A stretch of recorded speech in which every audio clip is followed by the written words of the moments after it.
என் சொல் கேளீர் நேயர்களுக்கு வணக்கம். இந்த தொடு சிகிச்சை மூலமா நம்ம எப்படி நம்மளுடைய உடல்நலத்தை பாதுகாத்துக்கலாம் அப்படிங்கிற விஷயத்தை பற்றி முனீஸ்வரன் நமக்கு விளக்கம் அளிக்க இருக்கிறார்.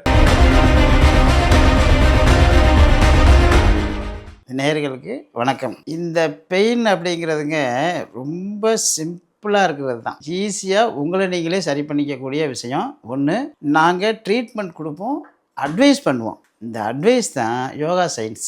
வேறு ஒன்றும் பெருசாலாம் இல்லைங்க. உங்களை நீங்களே சரி பண்ணிக்கக்கூடிய advice yoga science, touch therapy, treatment கொடுத்து நீங்கள் குணமாகி போகலாம். வலி அப்படிங்கிறது வந்து யூரிக் ஆசிட்னால் வரும், அல்சர்னால் வரும், L4 L5 கம்ப்ரஸிங்னால வரும். ரொமட்ராய்டு அத்தட்டிஸ் அப்படின்னு ஒரு வலி இருக்குங்க. ஆரியா ஃபேட்டுன்னு சொல்லுவாங்க, மூட்டு முடக்குவாதம்னு சொல்லுவாங்க. இந்த வலியெல்லாம் நம்ம ஈஸியாக சரி பண்ணிக்கலாங்க. நெக் பெயின் வருங்க, ஹெட் பெயின். நீங்கள் தலைவலி வந்தால் சில பேர் அசையாமல் உட்காந்துருப்பாங்க. அது இல்லைங்க தீர்வு. 3 பாயிண்ட்ஸ் போட்டால் சரியாயிடும். மைக்ரோனாத்தட்டிஸ், ஒற்றை தலைவலி. தொடு சிகிச்சை மூலமாக எப்படி இந்த தலைவலியை சரி பண்ணுறது, தொடு சிகிச்சை மூலமாக எப்படி மூட்டு வலியை சரி பண்ணுறது, தொடு சிகிச்சை மூலியமாக எப்படி ரொமட்ராய்டு ஆத்தட்டிஸ், ஜாயிண்ட் பெயின், அதாவது மூட்டு முடக்குவாதத்தை சரி பண்ணுறது, எல்லாமே செஞ்சுக்கிட்டு இருக்கோம். ஈஸியாக சரியாயிடலாம். இந்த உடம்புல உள்ள மூட்டு வலி, இந்த தோள்பட்டை வலி, இந்த மாதிரி வலிகளை தொடு சிகிச்சை மூலமாக சரி செய்ய முடியுமா? உடம்பில் வலி ஏற்படுறதுக்கு உண்டான தீர்வு நாங்கள் கொடுக்குறோம். இந்த இப்போ கொஞ்சம் வயசு, 10 வயசு, 15 வயசு, 20 வயசுலலாம் நீ பெயின் வருது, படி ஏறினா வலிக்குதுங்கிறாங்க, ஒரு லேப்டாப்பில் ஒர்க் பண்ணால் ஷோல்டர் வலிக்குதுங்கிறாங்க, ஒரு பேப்பர் படித்தா தலை வலிக்குதுங்கிறாங்க. இந்த வலிக்கெல்லாம் தொடு சிகிச்சை மூலமாக உங்களுக்கு தீர்வு இருக்குங்க. அதில் எந்த மாற்றம் இல்லை. கண்டிப்பாக தீர்வு கொடுத்துருவோம். அப்போ இந்த தொடு சிகிச்சைங்கிறது வந்துங்க, நோய்க்கு தீர்வானது மருந்து மாத்திரை இல்லாமல் எந்த மெடிசன் இல்லைங்க. உங்களுக்கு ஈஸியாக தீர்வு கொடுத்துட்றோம். அதில் எந்த மாற்றம் இல்லை. இப்போ உதாரணத்துக்கு பார்த்தீங்கன்னா, நீ பெயின் இருக்குன்னு வைங்க, லெஃப்டில் இருக்கலாம், ரைட்டில் இருக்கலாம். அப்போ பார்த்தீங்கன்னா ஒரு பாயிண்ட், ஒரு K10 UB40 GP36 இந்த பாயிண்ட்லாம் போட்டிங்கன்னா சரியாயிடும். சரி பண்ணி கொடுத்துருவோம். அப்போவே ரிலீஸ். நீங்கள் கரெக்டான முறையில் இதை ஃபாலோ பண்ணிங்கன்னா 180 செகண்டில் உங்கள் வலியை போக்கிடலாம். அதில் எந்த மாற்றம் இல்லைங்க. நீங்கள் வலி அப்படின்னாவே இது ஏன் வருது அப்படிங்கிறத பார்க்கணும். வலி ஏன் வருது, வலிக்கு ட்ரீட்மெண்ட் கிடையாது. வலி ஏன் வருதுங்கிறத பார்த்திங்க நம்ம ட்ரீட்மெண்ட் கொடுப்போம். வலின்னா யூரிக் ஆசிட்னால வரலாம், பிளாடர்னால வரலாம், பிளாடர் வால்வு திக்னஸ் அதனால் வரலாம், ESR கவுண்டிங் கூட்டி ரொமட்ராய்டு ஸ்டார்டிங்லேயும் வரக்கூடிய நீ ஆத்தட்டிஸ் வரும். இப்போ இந்த மாதிரி நிறையா டிசீஸில் வர்றதை ஏன் வந்துச்சுன்னு பார்த்து நாங்கள் ட்ரீட்மெண்ட் தொடு சிகிச்சை மூலமாக சரி பண்ணிகிட்டு இருக்கோங்க. இதான் நடந்துக்கிட்டு இருக்குது.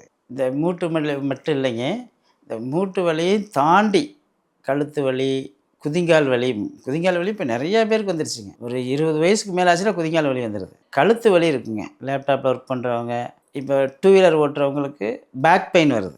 பேக் பெயின் எப்படின்னு கேட்டிங்கன்னா L4 L5 கம்ப்ரஸிங். இது ஏன் வருது? இதுக்கெல்லாம் நம்ம தொடு சிகிச்சையில் ஈஸியான ட்ரீட்மெண்ட், தொடு சிகிச்சையில் தீர்வு கொடுத்துட்றாங்க. இப்போ சாதாரண உதாரணத்துக்கு பார்த்தீங்கன்னா, மூட்டு வலிக்கு உண்டான பாயிண்ட்ஸ் நான் இப்போ சொல்கிறேங்க. இதுதாங்க மூட்டினுடைய பேக் சைடு. இந்த மூட்டினுடைய பேக் சைடில் ஒரு பாயிண்ட் இருக்குங்க, சென்ட்ரு பாயிண்ட்டு. அந்த பாயிண்ட்டை டச் பண்ணுவோம். இந்த லாஸ்ட்டில் K10 அப்படிங்கிற பாயிண்ட்டை டச் பண்ணுவோம்.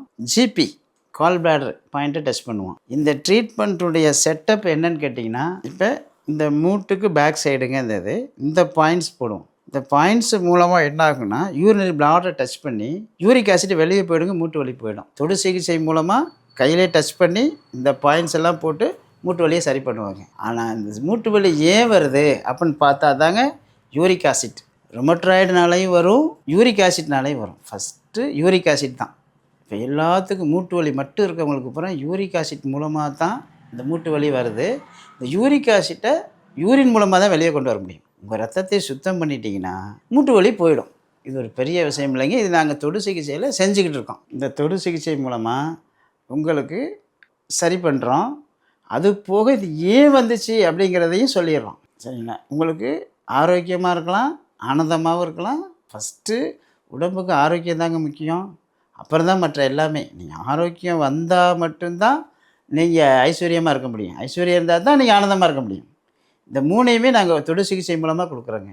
பொதுவாக தோள்பட்டை வலி வரும்போது வலது பக்கமாக தான் ஸ்டார்ட் ஆகும்போது மணிக்கட்டு வரைக்கும் வலி வரும். இந்த வலியை ஏன் வருது அப்படின்னு பார்த்தீங்கன்னா, நுரையீரல் கம்ப்ளைண்ட் உள்ளவங்களுக்கு கண்டிப்பாக வரும். நுரையீரலில் ESRங்கிற கவுண்ட் கூடும். ESR கவுண்ட் கூடும்போது உங்களுக்கு கண்டிப்பாக தோள்பட்டை வலி வரும். நாங்கள் அதை தொடு சிகிச்சை மூலமாக ரொம்ப சிம்பிளாக ட்ரீட்மெண்ட் கொடுத்துருவோம். சரியாகி போயிடலாம். நீங்கள் அது எந்த மாற்றம் இல்லைங்க. நீங்கள் ட்ரீட்மெண்ட் எடுத்த உடனே வெளியில் போகும்போதே நீங்கள் நல்லாகி போகலாம். அது மாதிரி தான் ட்ரீட்மெண்ட் கொடுத்துக்கிட்டு இருக்கோம். அதை தாண்டி தலைவலி, ஒற்றை தலைவலின்னு சொல்லுவாங்க, மைக்ரோன் அத்தட்டிஸ். இந்த மைக்ரோனுக்கு வந்து அல்சர்னால தாங்க வரும். அவங்களுக்கு கேட்டு பாருங்கள், வயிறு புண்ணு இருக்குங்க அப்படிம்பாங்க.